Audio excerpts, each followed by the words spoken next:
Good morning. Good morning. What's happening, family? Welcome to the show. It is Michelle Bryant here, WNOV, 860 AM, 106.5 FM. You are listening to Say Something Real and Real Talk. Man, I loved having 4 days. I'm so happy to be back at work. I was walking in with my colleague Clark this morning. He was like, "Man, I think I got too much rest." No, sir. No, no, sir. No, sir. I enjoyed these days. I got so much done. So let me just say good morning to the bruds in the studio and then get everybody else. What's up, Mr. Ryder? How you doing? Hey, I'm doing Mr. good. Ryder, how you doing? I'm doing pretty good. It's cold outside. It's snowy, but Cold outside, cold. snowy. Thank Baby, you. it's Thank cold you, because we didn't outside. know. You haven't gotten over this point yet. I mean, Nah, man, I'm still sad. I'm still sad. But But your baby was here, right? Your son was here. yeah, but he left and went back. So you don't know whether yeah, what you're sad I about. don't know how to Yes. feel, man. Happy. I got a whole lot going on in my spirit today. Here we go. But through it all, I've learned to trust and depend on the Jesus. Lord. Amen. Did you have a good holiday? Oh, I had a great holiday. My niece invited me by. I went ate there and got comatose. Did I you? was supposed to make it out to you, but couldn't drive. That's okay. That's okay. But I heard I'm telling you, about, the food was fire, bro. and I got mad all over again. The food was fire. So that's part of the The reason food why was I'm, fire. Look, yeah. so I had made like enough dressing for 2 full pans, and so we froze the other dressing. So I ain't got to make it for Christmas because we always like to have some dressing around for Christmas. Man, Keisha looked at me yesterday. She said, "You know, you got to take that other dressing out that freezer." I was like, because people was asking for the dressing, like, "Can I swing by? Can I come get some?" And so I was like, "You mean tell me this ain't gonna make it to Christmas?" So yeah, we had some fun with some food. Yeah, food was great. Yeah. Man. So, but it was good. Your baby had a good time while he was here. he had a great time. I ended up taking him to the Bucks game. I was gonna say, did y'all make it to the game? Yeah, through the snow. Oh, what day did y'all go to the game? Saturday. Yeah, Okay. All right. But I had promised him I was going to take him. And, Did the Bucks win? Yes. So All that right. was That made it better. Yeah, made it better. Even though it was snowing like a fool out there. That was Giannis' first game back, wasn't it? Yeah. No, it was the second game back. Second game? Okay. Yeah. I made him a promise. So, through rain, sleet, snow, hell, high water, we was going. If I had to swim, so catch a canoe. Boy, please, I would have called an Uber. Come get me. Oh, I did. I was gonna say, not trying to drive, just come pick me up. Yeah. And your baby goes to school where? Mississippi Valley State. Yeah, I think Keisha had a lot to say. She was talking real reckless about your son's school. She was hoping to see him so she could talk best to him. And what's so crazy? These 4 years has went so fast. I can't believe that he's getting ready to graduate from That's college. one thing I try to tell young people That's who can't see crazy, themselves, man. like, man, 4 years That's is too long to go to school, blah, blah. I'm like, that time will be gone so before you fast. know it. Like, I can't And believe. especially if you're at a good place. Yeah. So like for the kids, the young people that's there, hopefully they having a great college experience. But you learning in life's ups and downs, first loves, breakups, job careers, experiences, internships, but it goes so quickly. Yeah. So yeah, you are absolutely And I wish right. I would have went, back then. I almost went, but circumstances had me back here. But he's going to be the first male out of the family to graduate from college. Really? So that's a milestone. Oh, the party for this brother. Oh yeah, that's look. I got something crazy. on it. That's Look what we doing for this brother. So I'm That's extremely cool. proud of him. Yeah, That's extremely cool. proud that he stayed the course. So he wanted to give up at first, but I got on his heels. I'm telling. What is he getting his degree in? The same thing I'm doing. Communication. That I don't have a degree in. So I love it. I love it. So he was like, "Dad, man, I'm doing the same thing you're doing." So he sent me videos of him working in the school radio and Really? yeah, Because I listen to a lot of HBCU radio. yeah. There's a station where you can get all HBCU radio. So I listen to Alabama State's radio, Oh, which is nice. where, that's a family school where my son went to school. Yeah. But I jump around. I listen to Howard radio Yeah. because I like to hear what the students are talking about Yeah. and the things that's on their radar, learning new terms, picking up some new, slang. Yeah. And I'm like, wait, what? But to hear they take on things is really interesting. Yeah. So I tell people, if you've never done that and you have access to listen to HBCU radio, you should check out what our kids are talking about on these campuses. Right. Well, that's cool. Well, Debo, how was your weekend, bruh? I thought you'd never get over here. Oh, my Jeez, I was Talk back a chin. dismayed. I So, was dismayed over here. where are you? Yes, Where are yes. you? Ye not dismayed. Whatever will be. Yes, will sir, Doc. be. Yes, sir. And now you're not telling. Yes, sir. Well, no, The future's no, not ours to see. Oh, wait, hold on. Que sera, Hold on, sera. Debo. Before you get into it, I gotta get you. What? I was riding. You gotta down, get me. Hold on. I was riding down the street listening to Christmas songs, right? Okay. Guess what came on the radio? What? What do the lonely do for Christmas? So I'm listening to it. I was like, wait a minute, I heard this before. And I'm like, wait a minute. That's where she got that from. Oh, you ain't never heard I that never song heard before? that song. Are you So serious? that's an old school Dude, joint. that's a Oh, yeah. mainstay I for know. yeah. So Christmas. I'm listening to it. What? Was that do the the emotions? lonely do The Yeah. emotions, for man. Christmas? I'm like, The emotions, man. Jermaine, I cannot believe you I have promise never you, heard that I song. never heard it. So then I'm riding. I'm like, wait a minute. You thought I said, dude, somebody did. I Man, said- they done wrote this thing. Yeah, copyrighted, Michelle put recorded, an and album already? out and didn't tell. She put an album out and didn't tell me. Yeah, that's an old school I'm like, joint, oh man. heck no. Yeah, and this is some of friends we sing it to every year. What do the lonely do? Add him to the Yeah, list. Doc, add me on. Bros that don't know how to act. We sing that song to a bunch of them I every said, year. Michelle got me with a song. Well, look, I'm glad you got put up on game. Yeah. Yeah, bro, it's been out there. Hey man, I'm gonna have to remake that. All right, give Right. Debo back his moment before he start Okay, crying. Debo, No, you no, can no, have no. it. There's no crying here. There's Oh no yeah, crying here. there's No, I always was crying. I was just, There's always uh, crying. going to say that I had a wonderful Thanksgiving. Very peaceful. Who cares? Not a lot of family came by, which I'm thanking God for.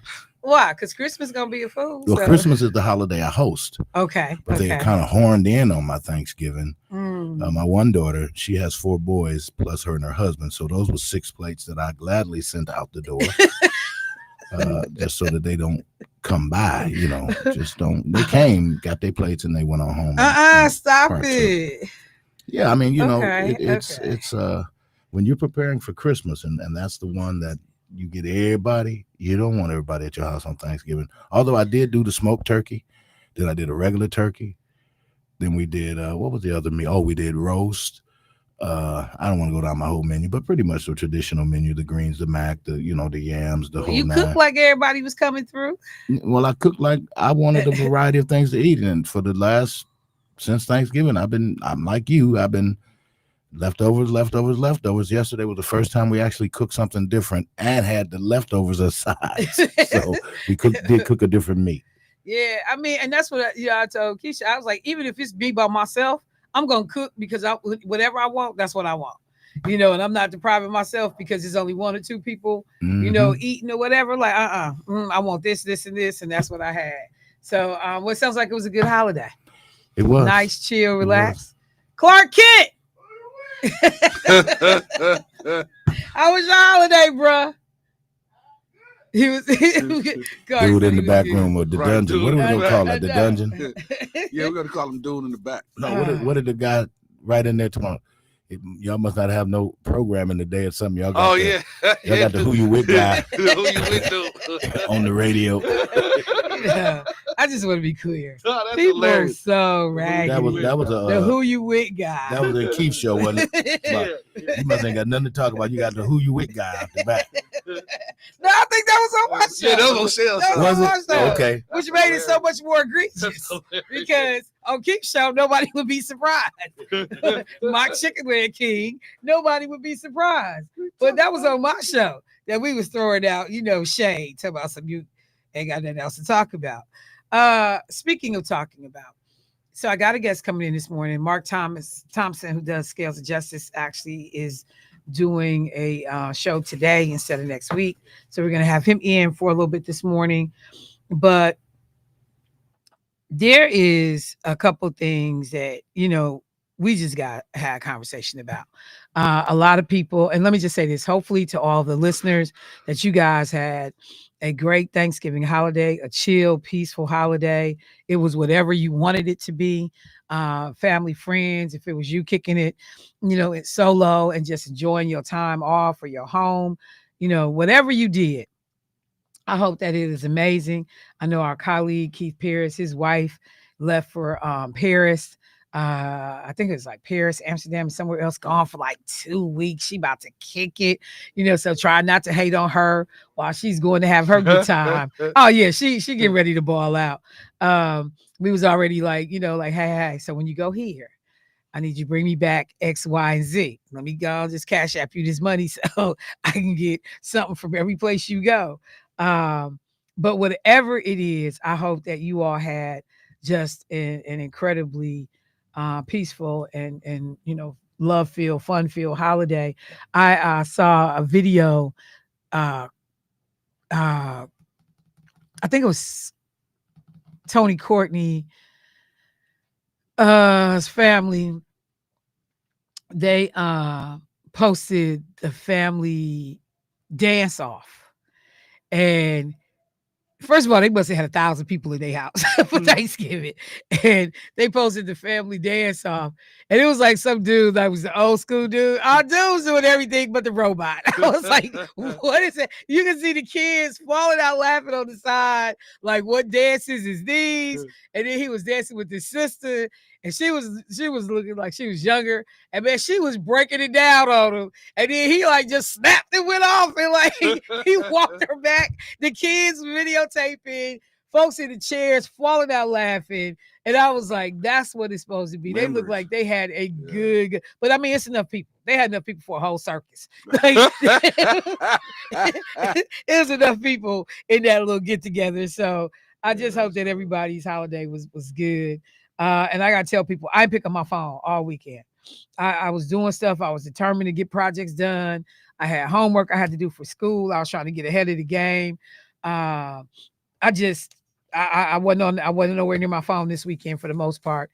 So I owe people phone calls. I'll get back to you between today and tomorrow. But as I'm watching things kind of unfold, one thing we know is that there had been a call for Black folks to stay out of the stores over the holiday, few days. And the numbers are coming in, and we've been hearing reports that sales were strong, fairly strong over the holiday. That's Black Friday through today, actually. So sales were fairly strong. But one of the things that people, as they begin to look deeper into these numbers, because there are a number of Black people who did, I was one of them, that stayed away from the stores, that did not go shopping. I ordered two things that I needed, but they were from Black providers online. So I shopped Black for the holiday. And so there were some folks, so that as they talked about these numbers and what it looked like in the stores look lighter. The malls, I think they said right now they estimated that they like physical bodies in the malls was down about 4%. Depending on which malls you were looking at, they show videos from across the country. Some of the malls look pretty light, depending on, I guess, time of day as well.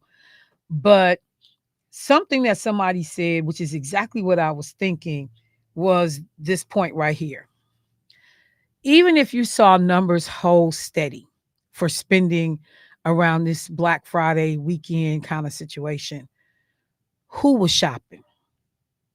Because people that are economically doing okay, you know, they got jobs that have not been impacted, income that has not been impacted by all of the crazy stuff we see happening around us, because think about, we had thousands, tens of thousands of federal employees that have lost their jobs. Okay. We have tariffs that have impacted people significantly. We have just local organizations that have stopped hiring because they're not sure which direction the country is going in. So we know without any job data. And it's getting to the point now I don't even trust a lot of data that comes out because I know and I feel like some of it gets manipulated to further an agenda. Uh, like the October jobs report. Good luck with that. But there are whole numbers of folks, a whole lot of folks. That's what I was trying to get out. That we know were not a part of the commerce that went on and has gone on for the last 3, 4 days up until this point today. So the question was, so who's shopping? Because lower income people, middle class people, folks are being frugal right now, watching their dollars. Most people did not cook a Thanksgiving meal and not appreciate that food costs had risen. Even Walmart, who said, hey, we have a food holiday basket, if you will, of items, and it is actually cheaper than it was last year. But what Walmart and what the Trump administration and people that were touting this failed to say, last year's basket had 21 products in it, mostly name brand products. This year's basket had 15, and they were all off brand, Walmart brand products. So you go from on brand, premium brand to off brand, and you drop 6 items in that holiday basket of food when you start talking about the cost of these things. Without doubt, there were a lot of people that were impacted. As we are getting ready to go into December, there are major conversations that are going to be happening at the federal level as it relates to healthcare, as it relates to the budget, as it relates to how dollars are allocated, what programs are funded. And for folks who were like, whoo, we out of the woods on SNAP, we out of the woods on X, Y, and Z, y'all, some of these fights are just getting started. I had Senator Baldwin on the show last week, and she talked about these fights are just getting started. So, with that being said, I'm gonna set this up, and then I think my guest is supposed to be on at 7:30. But let me go national. I'll work my way back. So I've been railing on what has been going on off the Caribbean, Venezuela, with these boat attacks. Right? When I say nothing short of disgusting, the way this administration is being allowed to um, just kill people at will with no proof made available to anyone else, with no explanation about who was on these boats, who lost their lives. All we get is numbers. 11 people lost their lives in this attack. And these are supposedly people transporting drugs. Amazing. Only on one strike do we see, this neatly packaged array of drugs floating in the water. But otherwise, we've seen no other pictures of drugs, just that one little time, which led people to believe, present company included, this was staged in some BS. But I have consistently beat the drum, as some people are doing, about the United States is out of order for what we are doing in Venezuela. This mess is illegal, and literally other countries around the world should be figuring out how to deal with us for what is happening right now, because we are breaking the law. We're breaking international laws. We're breaking laws about the way we operate in this country. As I've said repeatedly, being a drug dealer is not an automatic death sentence. Without a trial, without a jury, without arrest, without confiscation of the product, proof of the product, that's not how we do business here. The way in which our government has continuously changed under the leadership of racist, disgusting Donald Trump. You, I always talk about how Hitler was able to do what he did in Germany in relationship to exterminating and trying to kill off, ethnic cleansing an entire group of people. I always wonder about how slavery was allowed in this country, um, or as this country is developing. Uh, how was that allowed? Like, you had to have people who saw this and went, "This is disgusting. Why are we doing this?" But people went along. And it really comes down to just a simple phrase: when good people do nothing, when good men, good women do nothing, say nothing.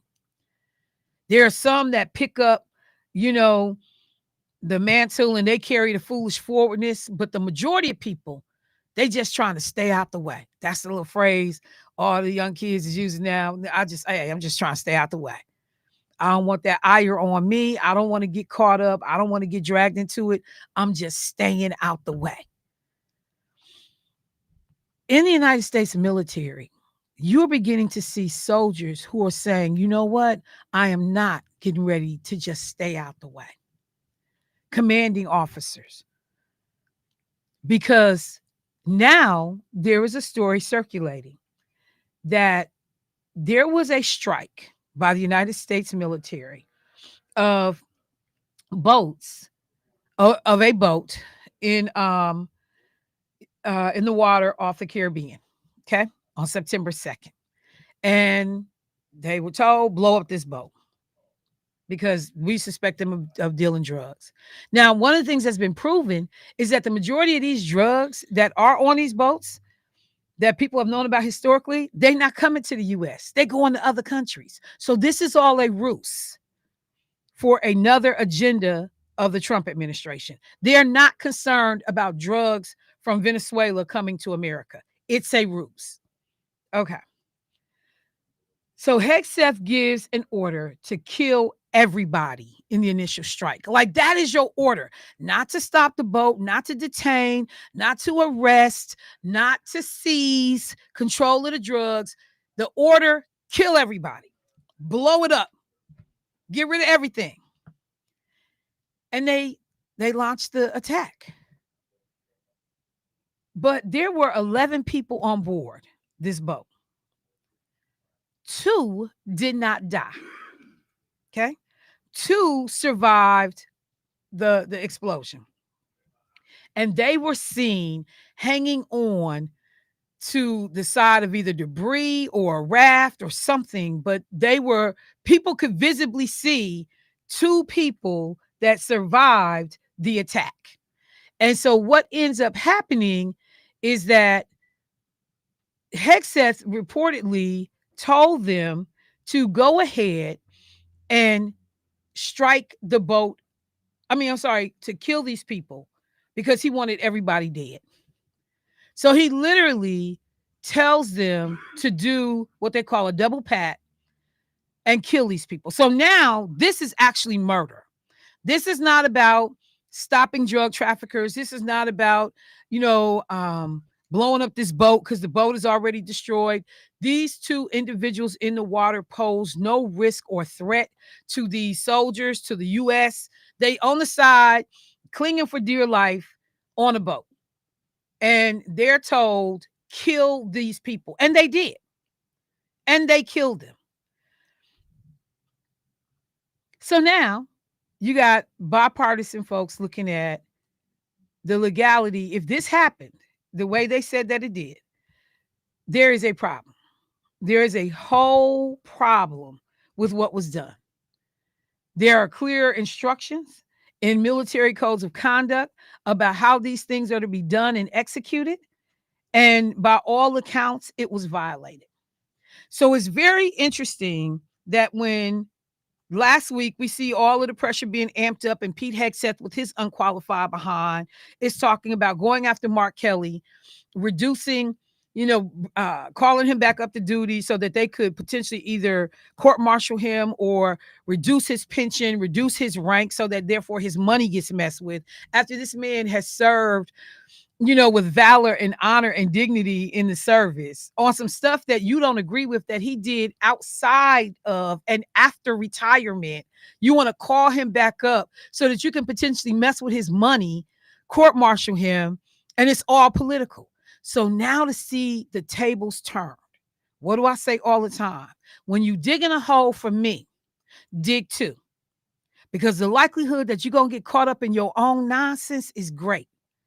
And that is now potentially what's getting ready to happen to Pete Hegseth, because there have now been three high profile military leaders who have left their commissions or have announced that their commissions are ending early.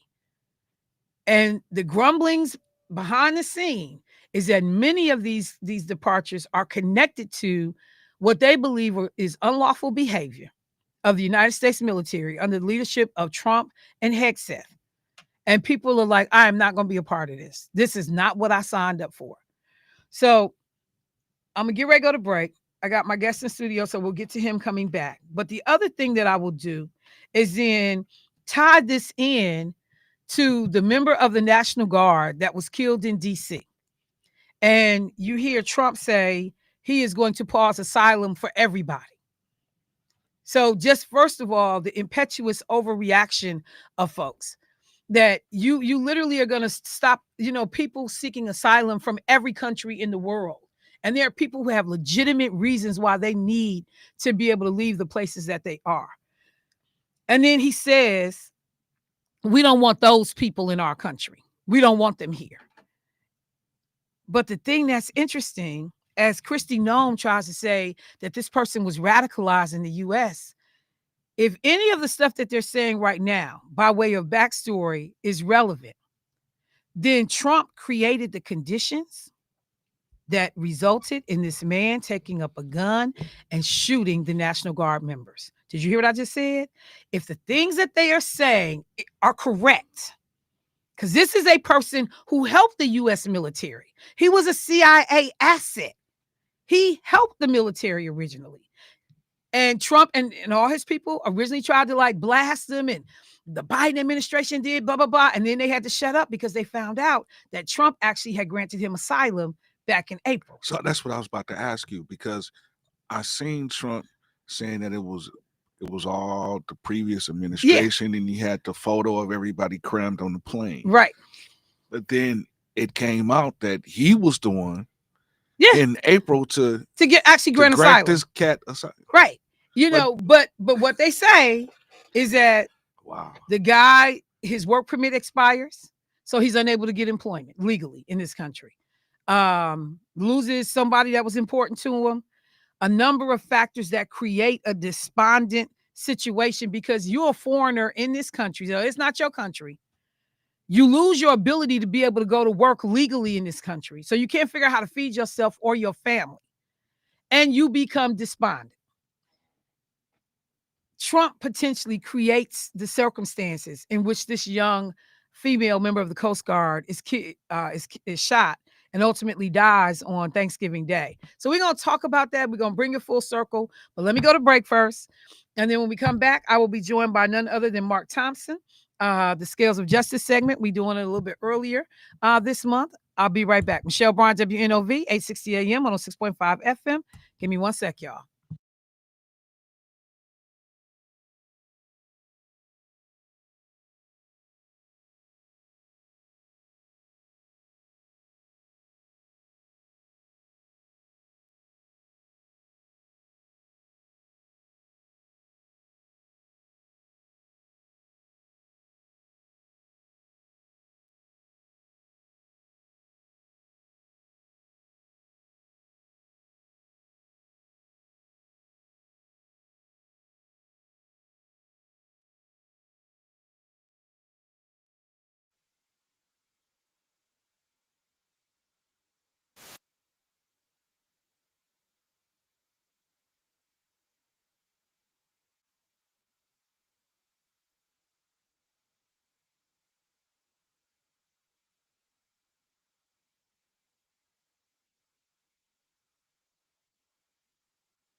All right, folks, welcome back to the show. So, as I said, we're doing a little bit of a departure from our normal routine in that most folks who listen to the show regularly know we are always pleased to have in attorney Mark Thompson of the law firm Gingras, Thompson and Watts.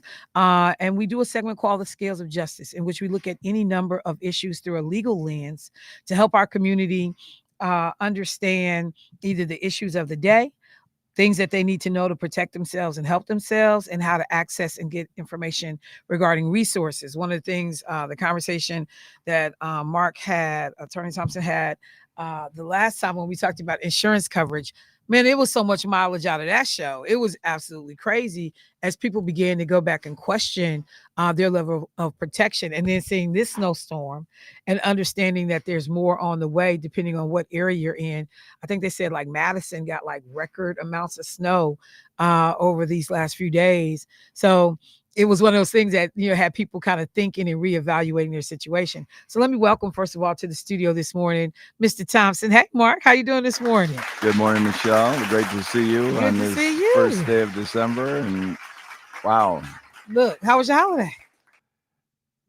ate too much turkey, but that's as it should be. It is definitely as it Spent should time be. with my daughter and grandchildren and my mother. Like, Okay. right? Lucky enough to have Yeah. 4 generations together. No, that's cool. Yeah, That's cool. Yeah. really special. Talking about that. A number of my friends have lost their moms. Like, I mean, almost everybody in our social circle, none of us have our moms. Lakeisha has her mom, who actually is in a nursing home. But we all were kind of thinking, like had these moments, some more recent than others. And then the funny part of trying to reduplicate their recipes and figure out how to do things the way they did it. So I'm gonna tell y'all, write that stuff down so that your kids not in the kitchen trying to figure out like what goes into the sweet potato pie. But yeah, I'm glad to hear that you had a good holiday and Well, the had trick family. is so many people save things now on their computer, but then forget what folder it's in.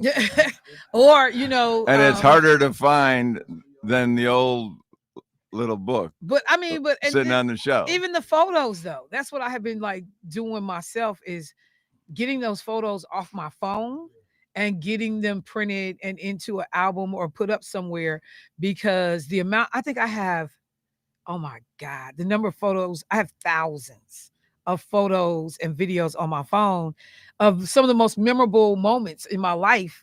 And none of them, if you come in my house, you wouldn't see any of them. So yeah, to that point, you're right. We gotta do better with these computers. No, So, you're right. The weather was really nasty. There were a lot of car crashes out there, yeah. right? Uh, and I think I've said this to you before. My business representing injured people is really creates this dichotomy. You never want anyone to need you, right? True. Right. Yeah. No, I used to say that You all want the time. everybody to listen to your show every day, Right. the whole time, right? Yeah. Right. Right. McDonald's wants people there 10 times a day. I want my clients never have to see me again. But that's how I was when I worked in social work. I was like, I would love to get to a point when I'm not needed, when this particular aspect can go away. You realize the necessity, though, is always there. Sometimes it's worse than others. But I remember having many days when I would say out loud, I wish that there was no need for me in terms of the work that I was doing at the For time. real. Yeah. So for all of you out there that had the misfortune of getting hit by a reckless driver or you're injured, right? That's what we do day in, day out, represent people. So just call 414-837-4167. And, feel free to ask for me, Mark Thompson. I'm one of the partners there. We have offices in Eau Claire, Madison, and Milwaukee. And we are here always to talk about the scales of justice, because the scales of justice not only involve the rights and wrongs of car crashes, medical malpractice, but it has to do with our legal infrastructure. And one of the items I wanted to really talk about that you already covered, but it was so important. These killings of folks fishing without due process, and we still haven't seen one scintilla, one shred of evidence that any of these folks that have been murdered are actually engaged in the drug business. And one of the biggest drug dealers convicted, this Honduran former Trump is president, looking at pardoning. I mean, he pardoned, he did pardon. right? He did I pardon. mean, how can we as a country sit by and watch people that haven't been even charged murdered? And I think the most recent event where you're talking, you had two people hanging onto a boat that under all scenarios, war crimes, you do not have the right to just murder. And they're doing it in our name, folks. That's, to me, right?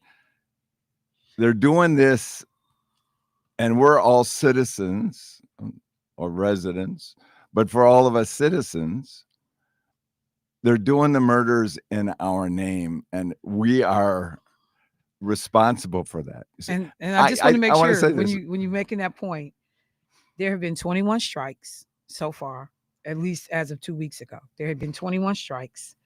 83 people have been killed. 2 in total have been captured. So I just wanted to make sure that people understand. And then what they've been able to do this is, working under calling them designated terrorist organizations, even though we have no idea who these people are on these boats. We saw that one would look like stage photo of drugs floating in the air after a supposed, that one of the ships had been targeted and blown up. But other than that, we have no names of people that were on these boats, what they were supposedly transporting, where they were heading. We know no information in terms of who has been subjected to these strikes. So go ahead. I just want to make sure But I people mean, have the numbers. I think we as people, especially the citizens, we have to recognize that these murders are in our name. I think too often we sit at home and we just say, oh, that's not us. This is our tax dollars, our armed forces at play at work. And it's only now that we finally have some Republican leadership asking questions of our Secretary of Defense. But it becomes one of those things. And I think a lot of people got caught off guard. I brought up the whole situation with the 6 lawmakers who are also military veterans. And of those 6, one actually retired at the executive level of leadership. And so, in retaliation for them saying something that is legally embedded in doctrine about soldiers not carrying out unlawful orders, there is this, threat to return Mark Kelly to service so that he could potentially be court-martialed and or have his rank reduced, therefore having his pension reduced, punishing him for things that happened outside of military service after retirement. And so many people got caught off guard by that. The things that we don't understand about the way our military functions, the laws that that covers the militaries, because these seem like they are very different laws. And I'm wondering if that plays a role in why people are not sure how they should be reacting to what's going on with these Venezuelan boat attacks, is because is there a great amount of difference between military law and civilian law? Sure, there are. I mean, there's similarities, but there's a whole separate body of law. But that shouldn't be an excuse for us not to ask the questions. Right. And I mean, to me, this is the bigger issue of the MAGA movement. And they're redefining what is America how should America be governed? What is right and wrong? And we were all very busy at Thanksgiving, right? We're with family. We're living our lives very, very busy, right? For many folks, yesterday was the first day of Advent. People are thinking Right. Christmas.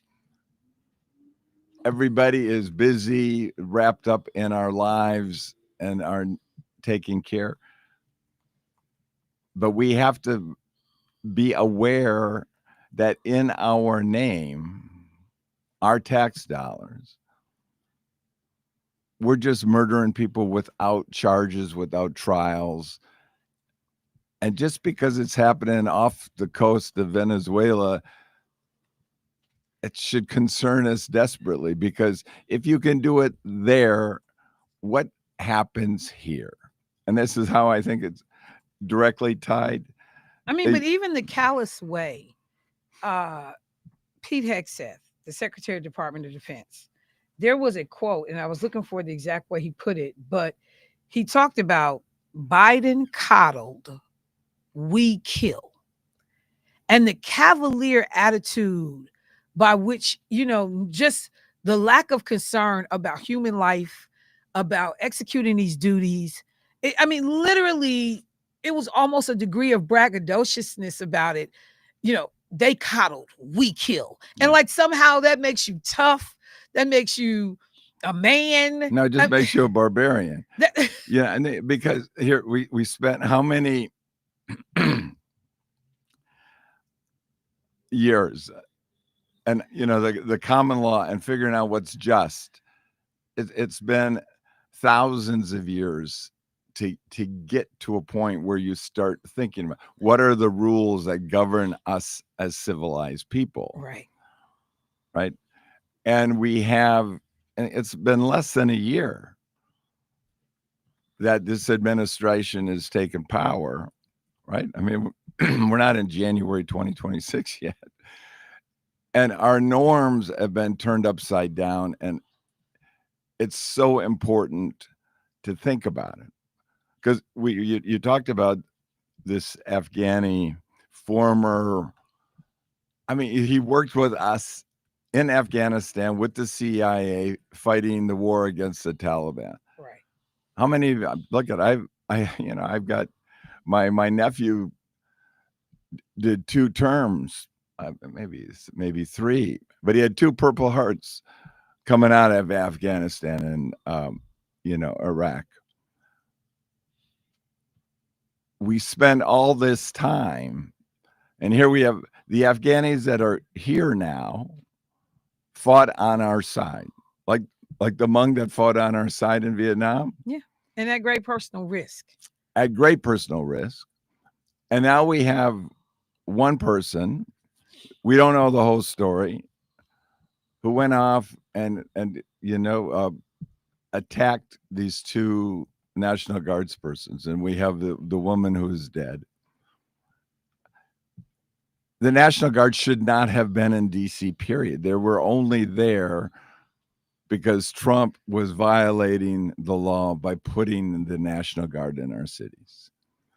Setting that aside, to come around and turn around and then say, because one Afghani out of 80,000, we're going to look at all 80,000's asylum applications or status applications again. And then in the same breath say we're going to look at all the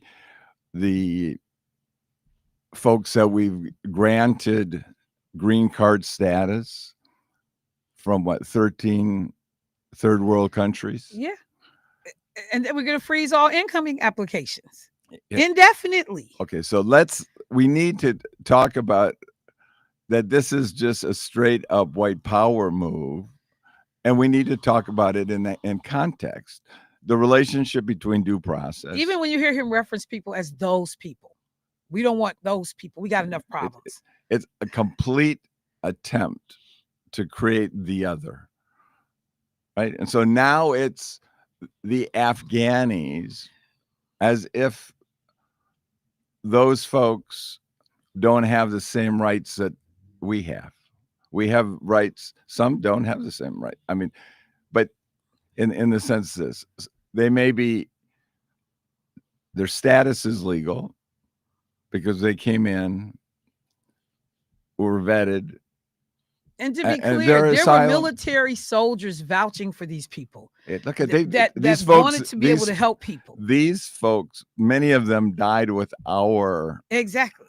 troops fighting the Exactly. Taliban. There was a reason why they were granted, No, and to turn our backs on those folks because of the acts of one person. is completely. And even that person seems like they were struggling with a lot of issues. I mean, that's treacherous and traitorous, and that's just stabbing your friends in the back. I mean, that is a complete abrogation of loyalty and responsibility, and completely inconsistent with my view of what I think the Union, right? And I say the Union United States because that's who won the Civil War, and there are people that want to take us back. But there has been just this overall weaponization of the Department of Justice, of the administration, of presidential powers. I mean, if we could just for a second turn and look at the James Comey and Letitia James situation. I thought about you right away when I was trying to, getting questions, fielding questions from listeners saying, okay, so what does this mean? Can they still come after attorney A.G. James? Is she out of the woods? Is Comey out of the woods? And I had talked about them being within 5 days of the statute of limitations running out on that original charge. But Bondi and those folks have promised that no, Comey is not off the hook. We're coming back from him again. Can you speak to any of that for just a moment? Yeah, no, I mean, I agree with you in this sense. These are all related in the sense that the rules of due process, our rules of law, are being turned upside down. The Comey prosecution, it reflects that the prosecutor received status inconsistent with the law, did not have the power to walk into the grand jury to begin with. Right. I mean, think about that. Yeah. Right. Because they couldn't find someone that was legit that would put these charges out there. That's how sketchy they are. But then this person goes to the grand jury and doesn't even let the whole grand jury see the whole information. Right. So here, is Comey in the clear? I don't think so, but he's ready, right? I mean, if anybody is ready, Comey has said, I'm here, I'm not running, I'm not afraid. Right. I'm going to fight. And to me, all of us, if you're at home right now without any power, you need to adopt that view, right? We are not afraid. We insist that we're going to have due process.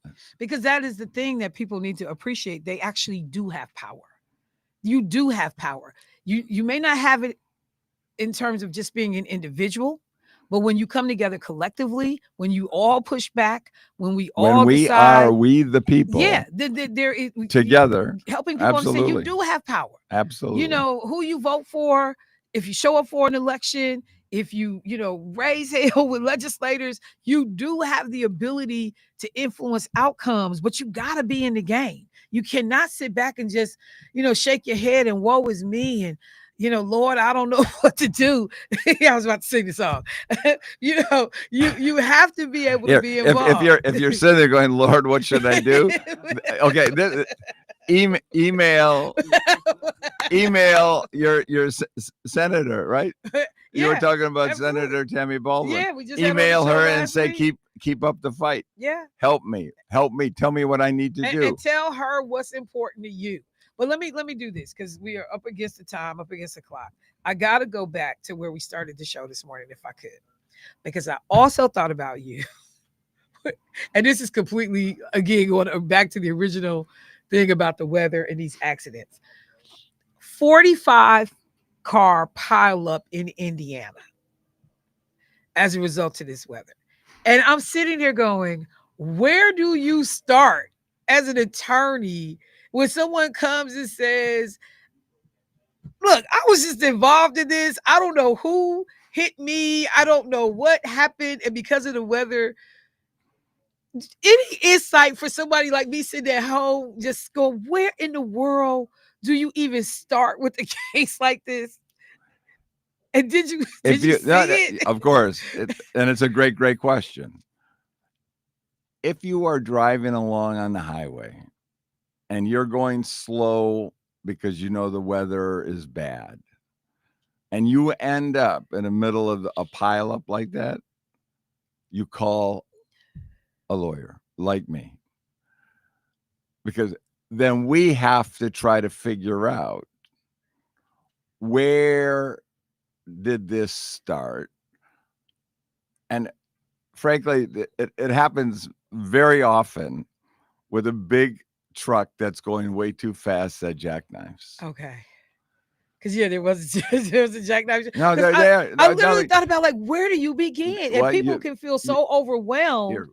When you're out driving on icy roads, you know you have to slow down. We've all been on these highways, and this semi goes by at 70 miles an hour, and you're trying to go 40, and you're like, why is this truck driving crazy on icy roads just because they're big and they think that invincible? No, exactly. Yeah. But it's a complicated cause issue for lawyers. Okay. But if you're the person injured and you're caught up there, you call a lawyer and we'll see if we can sort it out. Because that's the thing I'm saying. I'm like, I don't have a plate. I don't know exactly who hit me.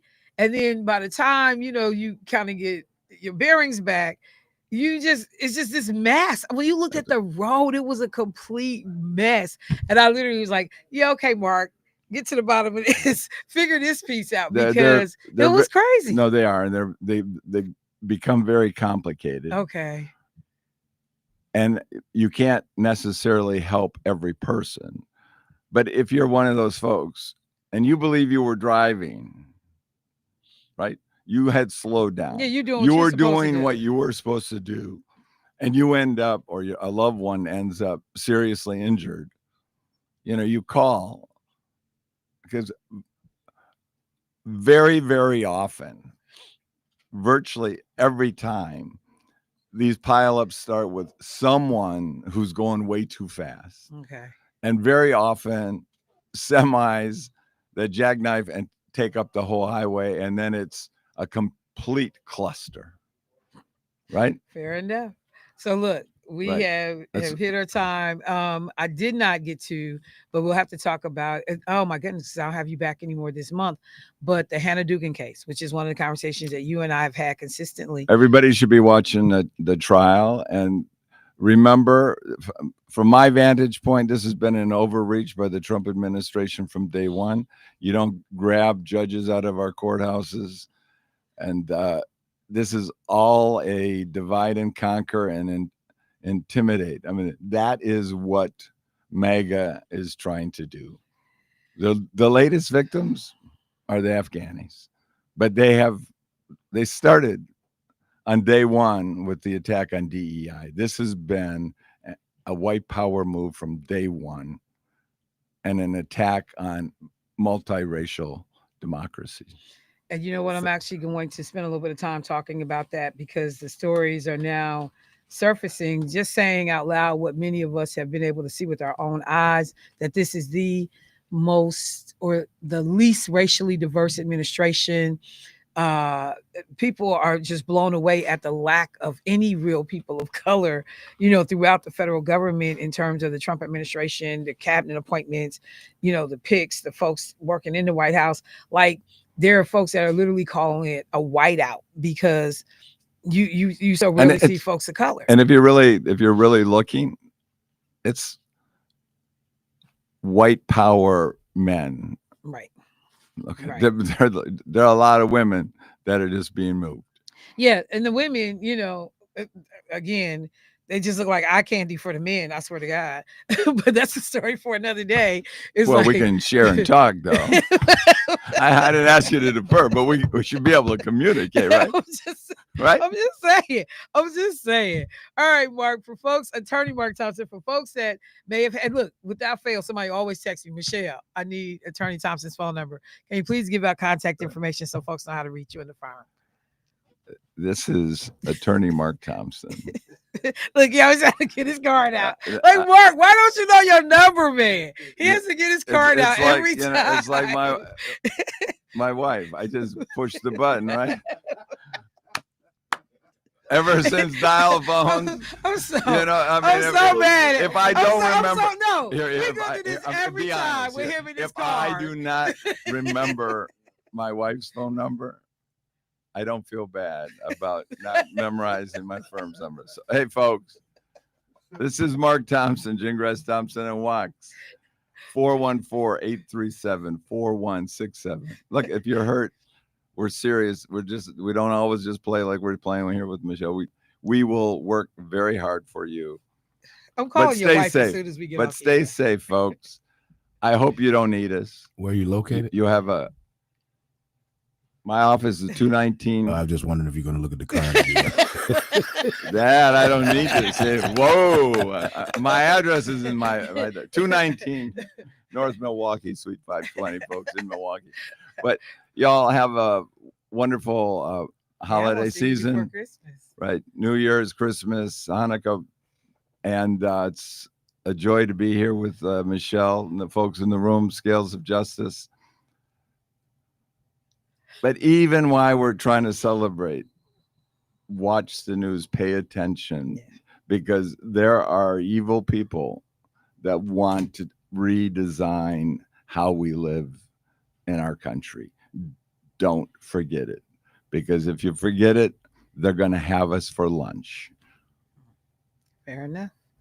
All right. Well, I want to thank Attorney Mark Thompson of Gingras, Thompson and Watts.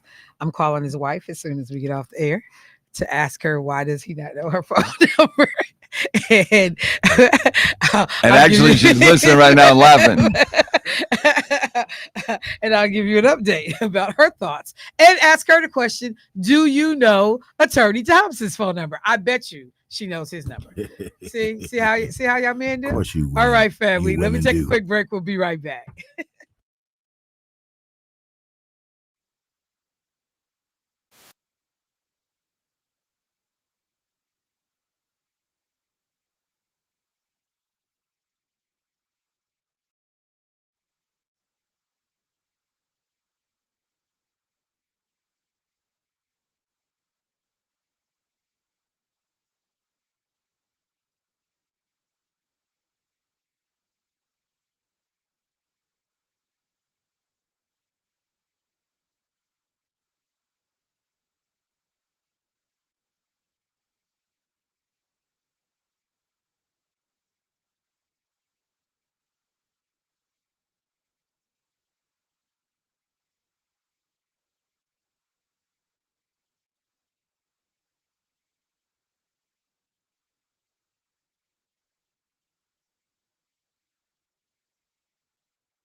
All right, folks, welcome back to the show. So I want to thank Attorney Mark Thompson for coming in. Can you catch the door for me a second? Thank Attorney Mark Thompson for coming in. Always appreciate the conversation. Learn a lot. And just real quickly, someone asked the question. They heard Mark say that yesterday was the beginning of Advent. And somebody inboxed me and said, Michelle, what is Advent? So let me just take a second. And thank you. When you hear something and you don't know what it is, ask the question. That's how you learn. That's how, we move the needle for our community. When you hear something, ask the question. So in terms of Advent, on the first Sunday of Advent, the Advent season begins. In 2025, Advent began on November 30th, which was yesterday. Between then and Christmas, many families spend time preparing the house for Christmas Day while also racing to finish the Christmas shopping. The meaning of the word Advent comes from the Latin ad, which means two, and veneer, or veneer, Venire, veneer, come, and translates as arrival. In this sense, Advent is the period of time when Christians wait for the arrival of Jesus, who, according to tradition and custom, was born on Christmas Day. We know what the arguments are, but I'm just saying. Advent is a special family time when people wait together and share in the excitement and anticipation of the arrival of Christmas Day. The length of Advent changes each year since the first Sunday of Advent is a movable feast, whilst Christmas Day itself is fixed. Advent always begins on the Sunday closest to St. Andrew's Day, which is November 30th, and officially ends on Christmas Eve. And then there are actually, candles and, traditions that go with Advent. In Christianity, candles are used to mark each day, to mark each Sunday. There are traditionally 5 candles each Sunday, and candle used in Advent as a specific symbolic meaning. Pink candle representing joy in Christmas celebrations of a child being born. It is traditionally lit on the third Sunday before Christmas. The purple candles represent the sovereignty of Jesus, and in the Bible, and Solomon, I can't say the word, Solomon, it won't come. Devotion to him. uh, and then the white candle in the middle represents Jesus himself. White has historically been associated with purity and perfection. Yeah, we'll have that conversation on another day. It is often lit on Christmas Eve or Christmas Day. So that is a quick little overview. I'm sure our resident man of faith, religious studies, can say a little bit more about it. But yes, that is Advent. That's that term that Mark used. Let me go to the phone line real quick. Hey, caller, what's happening? Hello. Hey, good morning. How you doing? I'm good. How you doing this morning? I'm sorry. I'm listening to you on Alexa, so must be a little bit behind. But I got one or two things. Last week or the week before, the Trump administration has started to work to get medical bills put back on your credit report. So I don't know what so-called middle class or low income people voted for him. This is what y'all asked for. You go out to buy a home, you go to establish credit. Unfortunately, you done got into some medical debt, and y'all president now is making sure that those debts get put back on your credit report. So once again, he's thanking the people that voted for him. The other thing, I know you and Keisha Myers are, Lakeisha Myers is history buff. I don't know if you guys have got the chance to see on Peacock, or the Black High Horse. Yeah. Yes, Lord.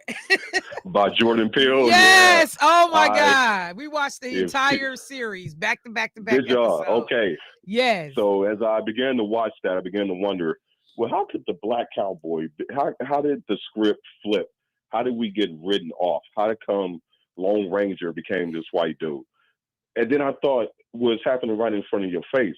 Because right now, again, the president or Trump is sitting up there writing us away.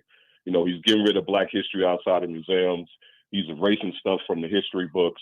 And I'm wondering, well, how did this happen? What's happening again? Yep. Right in front of our face. Yep. But if you haven't seen High Horse, you got to watch that. That series is amazing. So if you ain't seen it, you got to go out and watch it. Definitely. And thank you for bringing it up, because I meant to bring it up this morning. So I'm so glad you said something about it. Yes, it's called High Horse. It's on Peacock, and it is a it's probably, I think it's like maybe 5 or 6 segments. But we just binge watch. We watched every one of them back to back to back. And Jordan Peele, this is one of his projects, and they literally go through and talk about the erasure of Black folks in relationship to not only this concept about the original cowboys and Mhm. our role in the founding of America, but even that they even bring in that piece on the country music when there was showing people talking about this is our music and they didn't want Beyonce in it and da da da. And then they went back and showed all of the early pioneers in country music and the fact that they were Black people, Mhm. even in terms of the derbies. The first 13 jockeys, Black men, Mhm. and Black men were winning these races like crazy. They even showed how they then in modern day you see Black folks getting into the horse racing business, and this one horse was named Black Lives Matter. Mhm. And the folks were up in arms because they didn't want this horse to be named Black Lives Matter. And so they denied the horse being able to have that name. The folks threatened to sue. And they was like, you got horses named Run Nigga Run. Nigga Go Fast. This was the name of horses. Really? Yes, Run Nigga Run was the name of a horse that they were saying, and here comes Run Nigga Run, making its way in the, fourth lane coming around. Like, and so the Black man who had the Black Lives Matter horse was like, are you kidding me right now? So they had to go ahead and let him name the horse Black Lives Matter. Mhm. But he talked about taking the horse to the vet for a routine procedure. And they ended up doing something to kill that horse.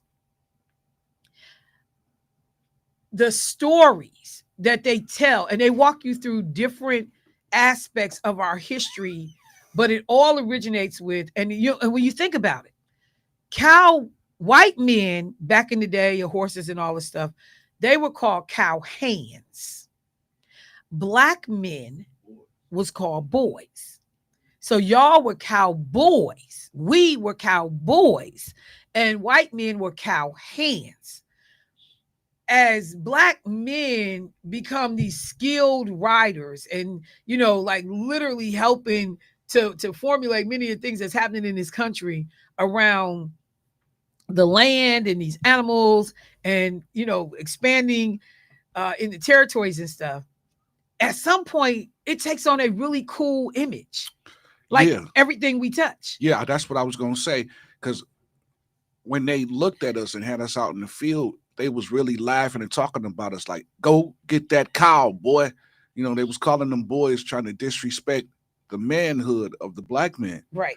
But then, of course, I mean, we could take lemons and make lemonades. We could take leftovers and make a whole meal. So we took that and turned it cool, and they saw how cool it was, and oh well, let's take that too. I mean, one of the things that they talk about is that 1 in 4 cowboys were Black Mm-hmm. back in the day, even through the late 19th century. But the story is so cold to the point that the brother makes about how there was a systematic attempt to erase us from history. That all you're gonna see is John Wayne and the Stetson hats, and you got these images of what a cowboy is, and frequently Black people are the anomaly, not the norm. And one of the things that this does is peel back all of the BS. But to that point that brother was making, and call it here I come, but to the point that brother was making is how, y'all, if we are not vigilant, how easy it is to rewrite history and write Black people right out of the books. And that's what Donald Trump is doing. He is literally trying to go back and say, in the Smithsonian, museum of Black history, y'all talk too much about slavery. Y'all got to talk about the upside of slavery. Y'all got to talk about the great stuff that white people did. That's what State Representative Scott Allen was trying to do in Madison when the Black Caucus introduces a resolution to talk about Black History Month and the contributions of Black people. And this white boy who married to a Black woman and raising biracial kids decides, no, Negroes, that's not the story we're going to tell in Madison. That's not what we're going to celebrate. we're going to talk about 5 white people's contributions, 3 Native Americans, and 2 Black people's contributions during Black History Month. That's how one of these major fights in Madison begins. It's because a white man married to a Black woman, raising biracial children, decides he knows better than Black people what we should celebrate and honor during Black History Month. And in his worldview, it was to celebrate more white people. That's what it was about. And Republicans who hadn't even really been on that all of a sudden jumped the bandwagon. And then for year after year after year, you can't get a damn resolution through that Black people put forward to honor people. And then this time they finally get one through, and you got some of these legislators, Black ones, jumping up and down. Look, we did it. But as I said before, you had to leave a man on the field because Republicans decided who you could and could not support while they support Rush Limbaugh. Just like I think about the Packers.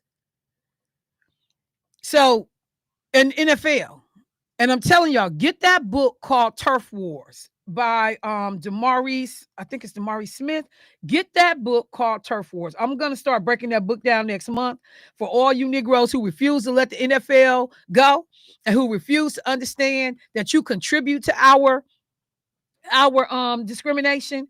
We're gonna have that conversation. DeMaurice Smith, that's the book, Turf Wars. But think about it. In the NFL, Colin Kaepernick loses his entire career for saying Black Lives Matter.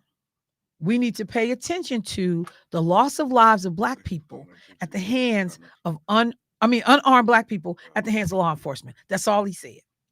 He ain't cuss nobody out. He ain't act a fool. He ain't say your mama. He didn't try to fight nobody. He just quietly sat down on the bench until a white military soldier told him, hey, it's more respectful to take a knee. That's how he even takes the knee, at the suggestion of a white military soldier. So Colin Kaepernick can get run out of Dodge. Shedeur Sanders can be messed over, reduced to the 5th, round in the draft. We're going to break this buck. How dare this Negro, who comes from privilege, think that he is all of this and entitled to anything. So we're going to break this Black man. We're going to break this Black baby. We're going to break him. Oh, but I need y'all to stand for a moment of silence for racist clown Charlie Kirk. They did that at the Packer Stadium. Negroes who can't turn the TV off, who I just got to see the players, I got to see the game. The team y'all cheering for asked y'all Negroes to stand for a moment of silence for a racist. The stories that people tell. Y'all, how does it happen? So yes, if you have not seen High Horse on Peacock, I encourage you to get with somebody. If you haven't, or just order it for 7 days, do 7-day trial, watch it, and then cancel the membership. But you have got to see this. They do a phenomenal job of breaking down. And I'm telling you, it will be Black kids, because it was things I was sitting there going, wait, say what now? When you don't realize how easy it is to knock us right out the books. Daughters of the Confederacy, they was the ones that went on this whole, nationwide tour to get all these Confederate statues erected to people who had lost the war. How you get statues for folks who lost the war? And who was racist and trying to keep the country embroiled in slavery, but they get statues. And to that question, how does it happen when people say nothing? Let me go to the phone line. Hey, caller, what's happening? Good morning. Good morning. Let me get y'all speaker. Okay. All I can say is, damn. Well, nigga, well, wow. Michelle. Yes. That would be nice for us to put our kids and grandkids down and watch that. You know what? You sound muffled, like you far away from the phone. I said that would be nice for people to let their kids and grandkids watch that program you spoke of. Oh, yes, definitely. But I was looking at something. We do have Black Cowboys here too, the Steel Brothers down on Brown. and Okay. 32nd, they are the Black Cowboys. What are their Michelle, names? The Steel Brothers? the Steels, yeah. Okay. They got the cowboy trailers, the horses. They got a place up north. They are true black cowboys. Okay.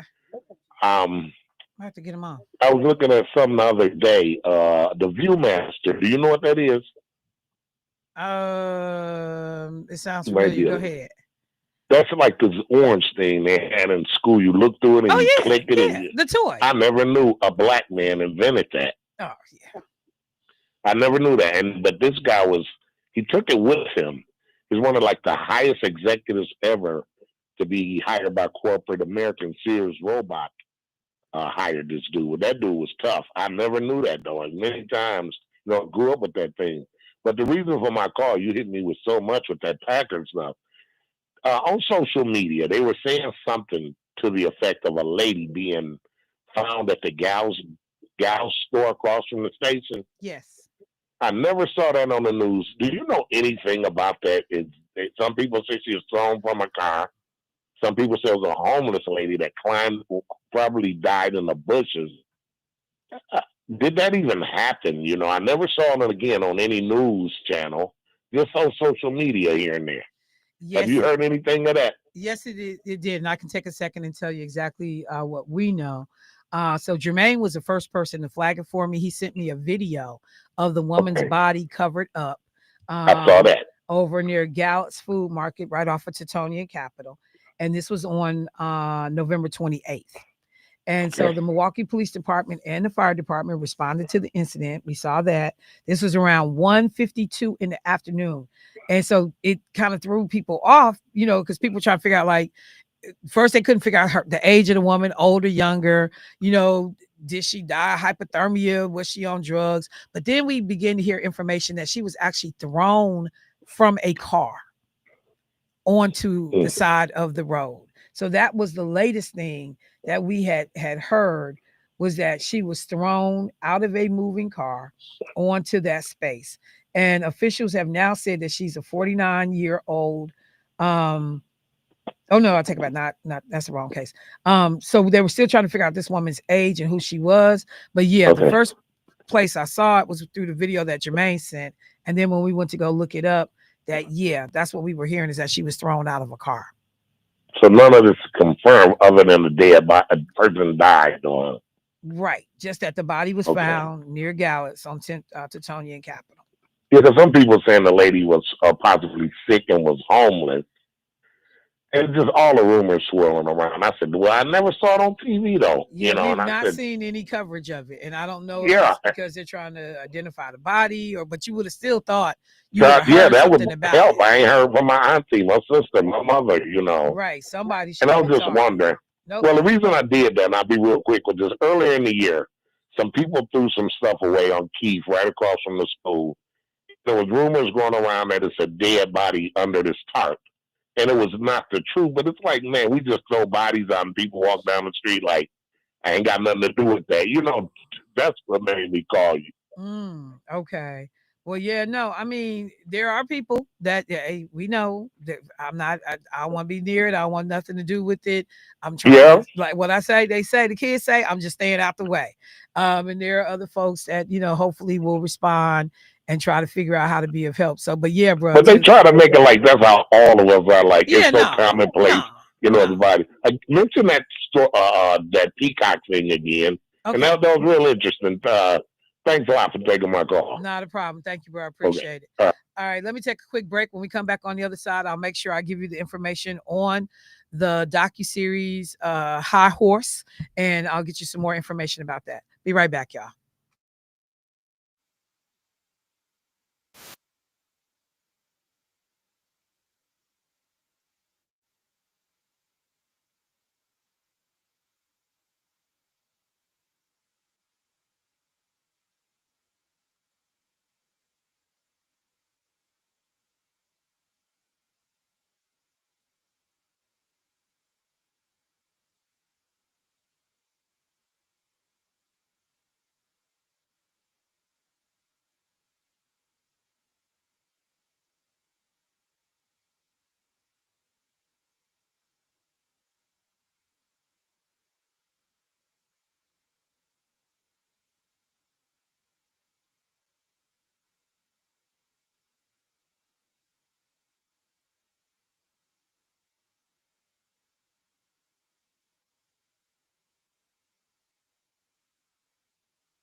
If there were no black cowboys, then America would not exist.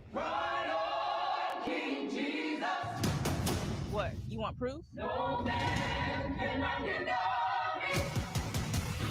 The black cowboy was intentionally removed from the story so that we can create the myth of the American white cowboy. As soon as cowboy became a cool thing was exactly when they took that from us. You know, white people really got some nerve. When you say cowboy, I don't think a Lone Ranger. The actual real Lone Ranger was a black man. Land is everything. Land is freedom. Land is power. It was just stolen. That's a heist. What you don't want to be known, you erase it. All this right here, y'all gonna have to rewrite that, rework that. Country music is black music. Has it been stolen? Has it been heisted? Is there anything black people have made that hasn't been heisted? You rewrote the history. We are just going back and straightening the story out. To reclaim what was stolen from us, we have to tell everyone.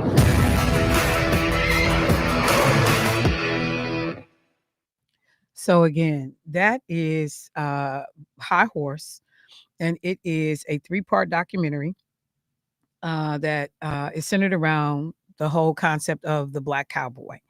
And folks that are in it include Jordan Peele, Blanco Brown, Pam Grier, Lori Harvey, Tina Knowles, Rick Ross, Glenn Turman.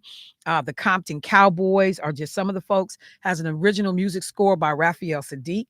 And one of the things that was interesting to me was that piece about the land, because there is a brother that spearheaded the fight against the USDA about the discrimination that black farmers received in terms of applying for loans and grants and dollars to be able to help with their farms, and how they were systematically either denied or lowballed in terms of what they were given.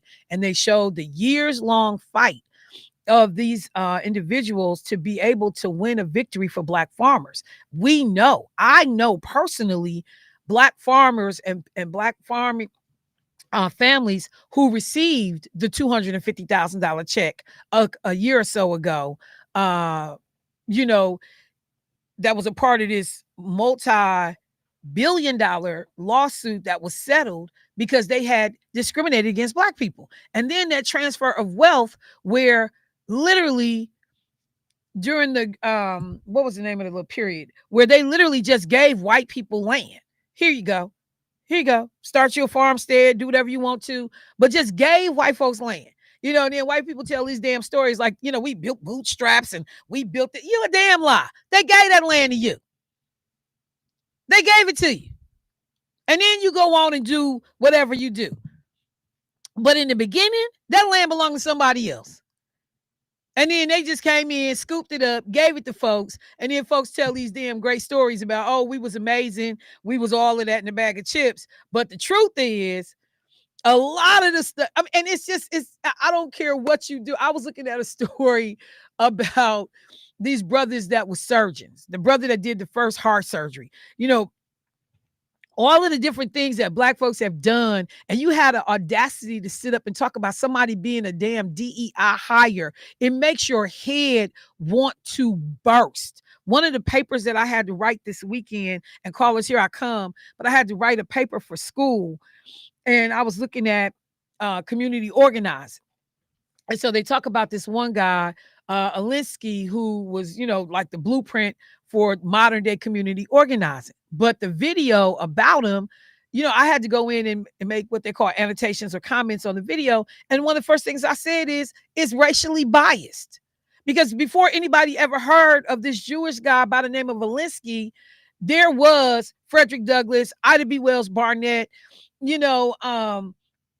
Sojourner Truth, all these different people that were focused on issues, whether it was slavery, lynching, women's rights, labor, A. Philip Randolph. I'm like, so, y'all kill me the way y'all tell these stories. Like all we were the beneficiaries of somebody else's work. We was putting in that work ourselves.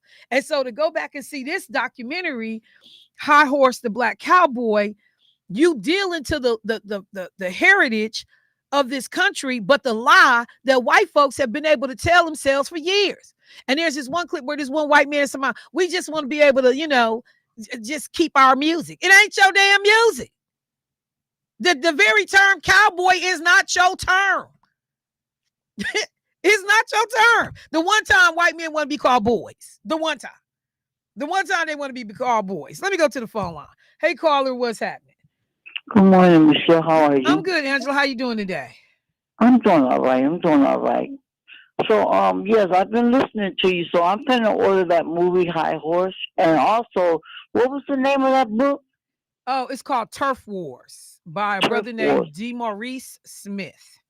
Okay, I'm gonna go to Barnes and Noble and check it out. And also, as far as the football, as of today, I'm no longer watching it. I'm down with you all the way. All right, Thank you, Angela. I appreciate it. And look, y'all, because one of the things that I'm trying to get our community just to understand is, number one, we have the ability to affect change. If we act, so I'm not telling people you got to walk away from football for the rest of your life, never watch a game again. But when we see injustices and we do nothing, we say nothing, we blow it off. It ain't me. Everybody acknowledge Shedeur Sanders has been treated like a dog, but keep watching. Oh, I got to watch the Packer game. Oh, I can't let it go. My life ain't complete on a Sunday if I don't get to see this. But you understand that it is a game that has systematically discriminated against Black men, Black people, systematically. Do you know, let me just do this real quick. Do you know how much money the NFL has made off of Shedeur Sanders while limiting that boy's salary to $4 million? They have made $250 million in jersey sales. In jersey sales. And Shedeur gets between $5 and $10 million cut on them jersey sales. So they use them to sell tickets. They know people want to see him play, but they won't let him really make no money. And we can do this time and time again. And again, people treat you, though, how you let them treat you. And so one of the things that the book Turf Wars does is the brother was over, the head of the NFL Players Association. His name was DeMaurice Smith, and it's D-E and then the name Maurice, hood name.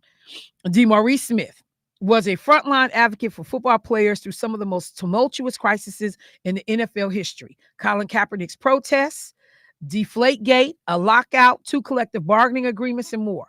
But after witnessing the league's troubling response to discrimination and racial unrest, both within the league and beyond, Smith realized it was time to pull back the curtain and speak truth to power. Drawing from his years of unprecedented access and unparalleled knowledge of America's favorite sport, Smith documents his years leading the Players Association and explains how the NFL distorts the truth, telling partial stories to insulate itself and to grow its $20 billion a year brand, and the players' battles to protect themselves. From contract negotiations to battles over suspensions, Smith shows how the union fought to protect players from the greed, racism, and dishonesty the league is built on. He also takes readers inside closed-door meetings, unreported conversations, and confrontations with the industry's most powerful figures, such as Robert Kraft, Jerry Jones, Tom Brady, Roger Goodell. Turf Wars puts every NFL crisis, both familiar and lesser known, within a broader cultural and historical context, framing the league's extraordinary rise as a mirror to America's own history. Revelatory and profound, Turf Wars is a book about the soul of football, its degradation, and how to save it. Again, I'm not telling people we should never, ever watch football again. We should never support the sport, but you need to make the sport accountable. And you have the power to do it if we just acted. And for some people, it's as simple as, I'm not watching the game. I'm turning it off. And let me send a note to the NFL and to my favorite team. Until X, Y, and Z is done more equitably, more fairly, then man, I'm out. When Colin Kaepernick being clowned the way he was, I don't give a damn if you thought he was a great player, mediocre player. He was, on the way out, on the decline. I don't care. But you understood that when the president of the United States calls him a SOB, and these football teams tell their black players, you better not open your mouth and support this man. You better not in any way show any public display of riding with this dude. And most of the brothers capitulated because you got too much riding on it. But see, we had an opportunity to back brothers up. And that's what you had. NFL black players. Somebody called here one day and said, Michelle, these athletes today not like Muhammad Ali, Jim Brown, Kareem Abdul-Jabbar. They not like the athletes of old. Because the black community, in great part, was going to ride with Muhammad Ali. They was going to ride with Kareem. They was going to ride with Jim Brown. Colin Kaepernick took a stand, and was standing in the wind. Jay-Z swoops in and figures out how I can make some money. How I can get people paid. So I'm standing up for y'all, and y'all leave me hanging. All you Negroes had to do was turn your damn TV off. I lost my whole career. That's all you had to do. And if we had did it that year when it was happening, think about how powerful it would have been. Man, damn what Michelle talking about. I got to see that damn game. It's they pay my bills. They keep my lights on. It's so important. Damn, Michelle. She don't know what she's talking about. I got to see that damn game. My life ain't complete if I can't watch the game. I don't know why you laughing. It's the truth. It's the truth. Because that's what all y'all sound like. That would not support. And if we had came together, that was the perfect moment for us to close ranks. Could have had the NFL by the you know what, and we didn't. Because my life just ain't gonna be good. My weekend ain't gonna be right if I don't see the game. Because they paying me to watch. They feed my family. The NFL makes it possible for me to move around out here in the community. I have to support the NFL. Damn, Michelle.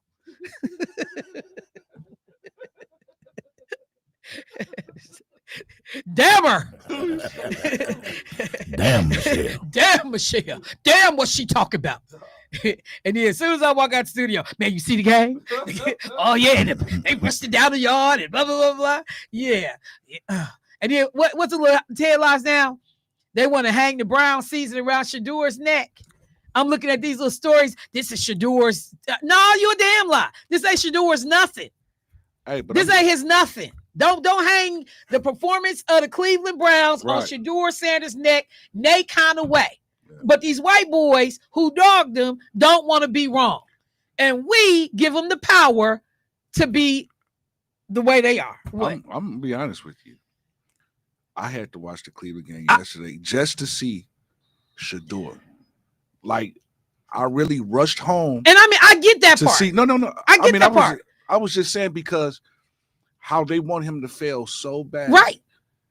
So I know now, well, I'm sure I'm not the only one, but I'm sure Cleveland's ratings as far as the viewership is going up now because people are tuning in. They making their money off this boy. And look, it is just modern day damn slavery. Yeah. They making their money off. Did y'all hear me say 200? And these is not, that's why people saying if you're going to buy Shadur's jersey, buy it from his site. Yeah. Don't buy it through the NFL. But see, people that don't know, they done bought it directly from the NFL. $250 million for somebody they only paying $4 million damn dollars. And they don't like anyway. And they don't like them.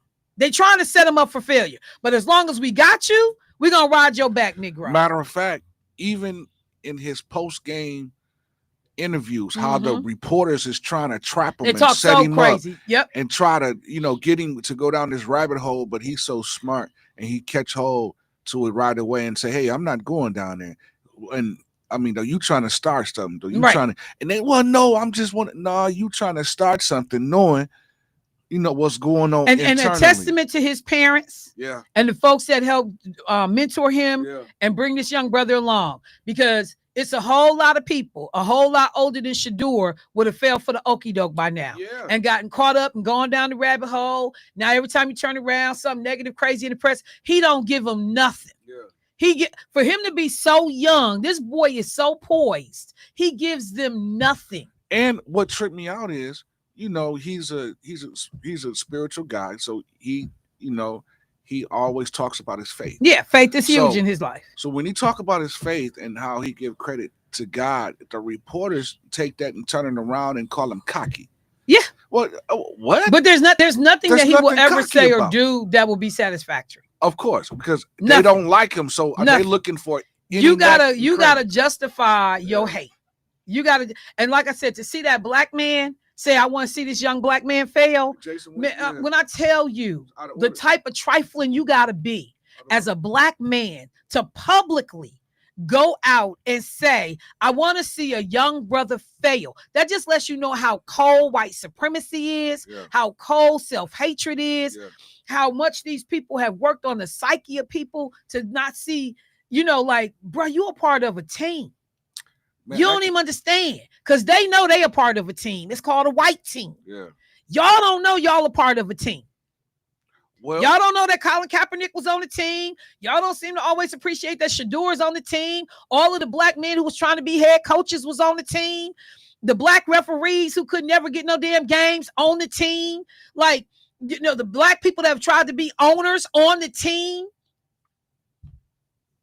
We ain't a team. But the white boys is moving as a team. Keeping you out, keeping your money low, boxing you out of the game. So, I'm in there, but I mean that we missed a golden opportunity. That Black Cowboy series that's running on Peacock, again, that brother set it up perfectly when he said, how is this stuff able to be done? When we are asleep, there are folks awake, lying awake at night, planning and plotting on how to remove us. Because for some reason, their whole happiness is tied up into black people knowing they place, staying in their place, not succeeding, not having anything. You feel better about your miserable little life because you can find room to look down on somebody else for no other reason than skin color. If Shador Sanders was a white boy coming from the exact same circumstances, we wouldn't even be having this conversation. Oh, wait, there are examples. Yeah, I'll say, what about Johnny Manziel? Manziel. There are examples. And he was cocky as a There fool. are examples. There are they examples. Just loved Johnny. Yeah.